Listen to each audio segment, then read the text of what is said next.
Hello বন্ধুরা, welcome back to my channel Sudipa's kitchen and ব্লগে তোমাদের সকলকে ওয়েলকাম। সবাই আশা করি ভীষণ ভালো আছো, আমিও খুব ভালো আছি। আজকে তোমাদের জন্য আরও একটা নতুন ব্লগ নিয়ে চলে এসেছি। ব্লগের শুরুতেই আমি চলে এসেছি ঠাকুর ঘরে। আর আজকের দিনটা ছিল লোকনাথ বাবার তিরোধান দিবস। তো সেই লোকনাথ পুজো তো করতে হবে, তাই সকালবেলাতে তাড়াতাড়ি স্নান পুজো করে নিলাম। আর ও বাজার থেকে নিয়ে এসেছিল আমিত্তি আর মিছরি। লোকনাথ বাবার পুজোতে আমিত্তি এবং মিছরি কিন্তু মেইন প্রসাদ বলা যেতে পারে। তো দেখো, আমি তো ঠাকুরঘর এখনও খুব ভালো করে গুছিয়ে উঠতে পারিনি। যেটুকু যা পেরেছি তোমাদের সঙ্গে শেয়ার করছি, প্লিজ কেউ অন্যরকমভাবে কোনো বাজে কমেন্ট করো না। তো সকালবেলাতে যেহেতু তাড়াতাড়ি করে স্নান পুজো হয়ে গিয়েছিল, আর সকালে আমি রান্নাঘরেও যাইনি, একদম তাড়াতাড়ি উঠে পুজোটা হয়ে গেলে তারপরে আমি রান্নাঘরে গিয়েছিলাম।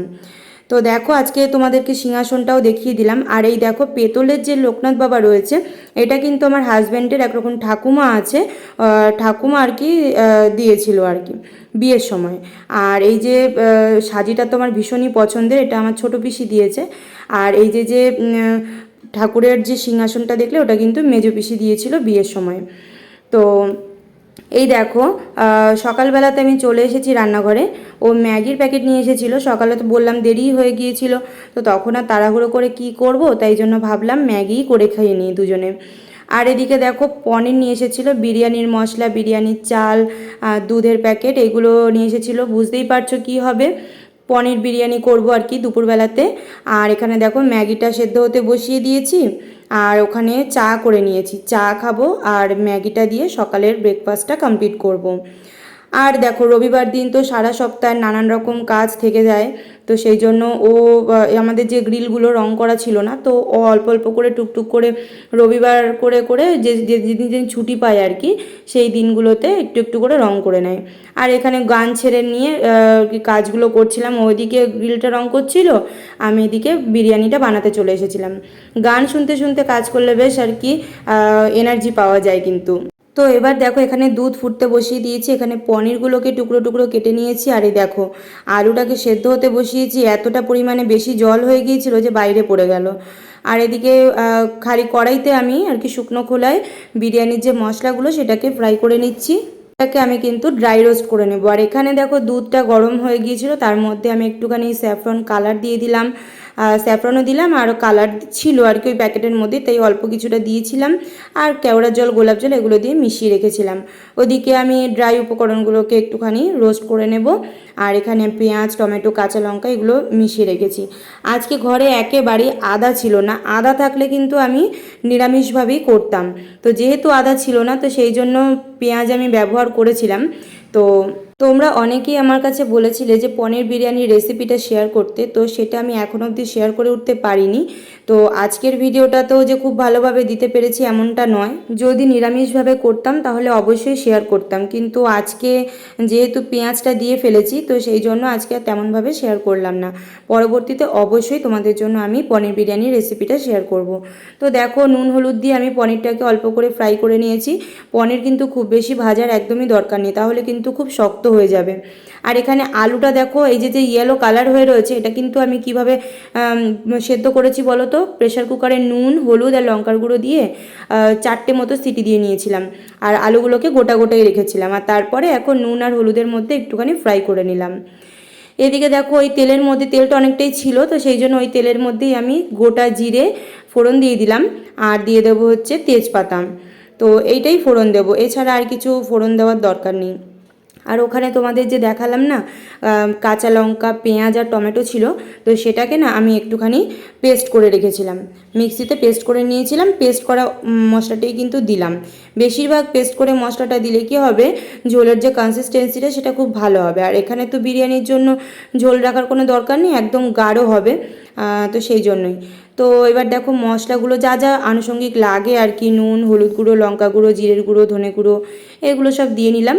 আর অল্প একটু জল দিয়ে মশলাটাকে বেশ কিছুক্ষণ ধরে কষতে দিলাম। মশলাটা ভালো মতো কষা হয়ে যাবে, তখন আমি দিচ্ছি বিরিয়ানির যে মশলাটা তৈরি করে রেখেছিলাম, সেটা থেকে অল্প একটু কিছুটা পরিমাণ অ্যাড করে দিলাম। এবার মশলাটা দিয়ে আরও বেশ কিছুক্ষণ কষিয়ে নেব। আর আগেই কিন্তু পনির দেওয়ার দরকার নেই। আর এবার আমি দিয়ে দিচ্ছি 1 চামচ মতো গোলাপ জল আর 1 চামচ মতো কেওড়ার জল। এটা অপশনাল, না চাইলে নাও দিতে পারো, তবে নামানোর সময় দিলে কিন্তু ফ্লেভারটা খুব সুন্দর আসে। তো সেই জন্যই আর কি আগেও দিলাম, আর নামানোর সময় কিন্তু আমি তখন ব্যবহার করিনি।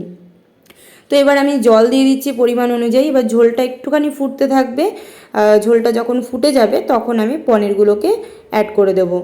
আর পনির দিয়েও খুব বেশি নাড়াচাড়া তো দরকার নেই, পনির তো এমনিই নরম হয়। আর আলুটাও আমি দিয়ে দেবো, আলু এমনিই সেদ্ধ হয়ে গেছে, 4টে মতো সিটি দিলে মোটামুটি আলু খুব ভালোভাবেই সেদ্ধ হয়ে যায়। তো সেই জন্য আলু আগে দেওয়ার একদমই দরকার নেই, তাহলে কিন্তু ভেঙে যাবে, দেখতেও বাজে লাগবে। আর বিরিয়ানির আলু যদি গোটা গোটা না থাকে তাহলে তো খেতে ভালো লাগে না। তো সেই জন্যই আর কি আলুটা পরে দিয়ে দিয়েছিলাম। তো মোটামুটি বিরিয়ানির জন্য আমাদের এই পনিরটা রেডি হয়ে গেছে, একদম শুকনো শুকনো করে নেব আর কি। আর আজকে না একদমই মানে দমে বসাতেও ইচ্ছা করছিল না, আর অল্প করেই করেছি বিরিয়ানিটা, তো সেই জন্য আজকে আর কোনো দমে বসাইনি। ওই বাসমতি চালটা আগে থেকে রেডি করে রেখেছিলাম সেটাই দিয়ে দিয়েছি। আর দিয়ে দেওয়ার পরে উপর থেকে নুন দিয়ে দিলাম, মশলা যেটা ছিল সেটা দিয়ে দিলাম, তারপরে দুধের মধ্যে কেওড়ার জল গোলাপ জল যেগুলো ছিল সেটা দিয়ে দিলাম। আর এছাড়া দিয়ে দেবো ঘি, আর কেওড়ার জল একটুখানি, গোলাপ জল একটু, আর দেবো মিঠা আতর। সবার শেষে মিঠা আতরটা দেবো, আর মিঠা আতরটা অতিরিক্ত পরিমাণ দেবে না, 3-4 ফোঁটা দিলেই হবে। তো আমি এবার কি করেছি, সব কিছুকে দিয়ে আর কি একটু মিশিয়ে নিয়েছি। আর এই দেখো ঘিয়ের কৌটার কি অবস্থা, ঘিটাকে একটু গলানোর জন্য ওই গ্যাসের পাশে রেখেছিলাম, তো আগুন ধরে যাবে কখন সে আমি বুঝতে পারিনি। মানে ঘিয়ের কৌটোটা এক সাইড থেকে এমনভাবে পুড়ে গেছে যে ওটাকে আর দাঁড় করানো যাবে না। তো যাই হোক, আর আজকে বেরেস্তাও করিনি, এমনি নর্মালভাবেই তো করলাম, দেখলেই তোমরা। তো সেই জন্য, আর এই দেখো বিরিয়ানি আমার রেডি হয়ে গেছে। আর এই দেখো গ্যাস, তারপরে এখানে যে বেসিন সব পরিষ্কার করে নিয়েছি, এরকম পরিষ্কার না থাকলে অসহ্য লাগে একদম। তো তারপর দুপুরবেলা দেখো এই স্যালাড কেটে নিয়েছি আর বিরিয়ানি নিয়ে, এটাই আমাদের দুপুরের লাঞ্চ হলো। আর বিকেলবেলাতেও আর আমি একটুখানি বেরোবো। আর দেখো দুজনেই আজকে একটু কালো পরেছি ম্যাচিং করে। আর বেরোবো বলতে খুব বেশি দূরে যাব না, এই গড়িয়াতেই যাব আর কি, গড়িয়া হাটে কিছু কেনাকাটা করার আছে, কিন্তু আমি তোমাদের সঙ্গে ভিডিও শেয়ার করতে পারছি না, কারণ এটা একটু সারপ্রাইজ থাক আর কি। তো সেই জন্য কিছু কাজে গিয়েছিলাম আর কি, বেশিক্ষণ ছিলাম না, মোটামুটি ওই 1 ঘন্টার মধ্যেই চলে এসেছিলাম আবার বাড়িতে। আর এই দেখো ঢোকার মুখে এখানে যে মন্দিরটা কি সুন্দর। তারপরে ওখান থেকে গিয়ে আমরা কয়েকটা দোকানে গিয়েছিলাম, আর বাড়িও ফিরে চলে এলাম এই রিক্সা করে। আর রাত্রেবেলাতে এই পনির বিরিয়ানিটা ছিল কিছুটা, আর 1 প্লেট চাউমিন নিয়ে এসেছিলো, তো সেটা দিয়ে আমাদের ডিনারটা কমপ্লিট করলাম। ভিডিওটি কেমন লাগলো অবশ্যই কিন্তু কমেন্ট বক্সে জানিও। ভালো লেগে থাকলে please like, share and subscribe করে দিও। আর আমার পাশে থেকো, সকলে ভালো থেকো, টাটা।